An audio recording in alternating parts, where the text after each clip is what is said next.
साधु, गाय और कसाई की एक ऐसी ज़बरदस्त खूंखार कहानी जिसे सुनने के बाद आपके रोंगटे खड़े हो जाएंगे। तो आइए सुनते हैं इस कहानी को। एक बार एक साधु मंदिर में साधना कर रहे थे। उनकी आँख खुली तो उन्होंने देखा कि एक गाय उनके आगे से भागकर मंदिर के पीछे छुप गई। काफ़ी भयभीत थी और थोड़ी देर बाद उसके पीछे पीछे एक कसाई भी अपने हाथ में तलवार लेकर वहाँ पहुँच गया। अब वह कसाई साधु से पूछता है, बाबा जी, क्या आपने यहाँ एक गाय को आते देखा है क्या? साधु कसाई के हाथ में तलवार देखकर समझ गया कि आज मैंने गाय के बारे में बता दिया तो गाय का अंत निश्चित है।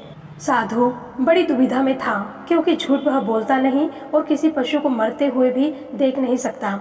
अब कसाई के बार बार पूछने पर वह साधु एक बड़ी उलझन में फंस गया, क्योंकि वह झूठ बोलकर अपना सत्य का नियम नहीं तोड़ना चाहता था और गाय को अपनी आंखों के सामने मरते हुए भी नहीं देखना चाहता था। इस दुविधा से छुटकारा पाने के लिए साधु ने मौन रहना उचित समझा, लेकिन कसाई भी अपनी बात पर टिका रहा। साधु के जवाब न देने पर वह वहीं बैठ गया।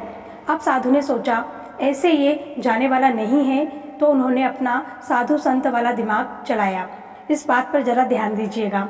साधु अपनी आंखों की ओर इशारा करके बोला, जिन्होंने देखा है वह बोल नहीं सकती, और अपने होठों की ओर इशारा करके बोला, जो बोल रहे हैं उन्होंने देखा नहीं।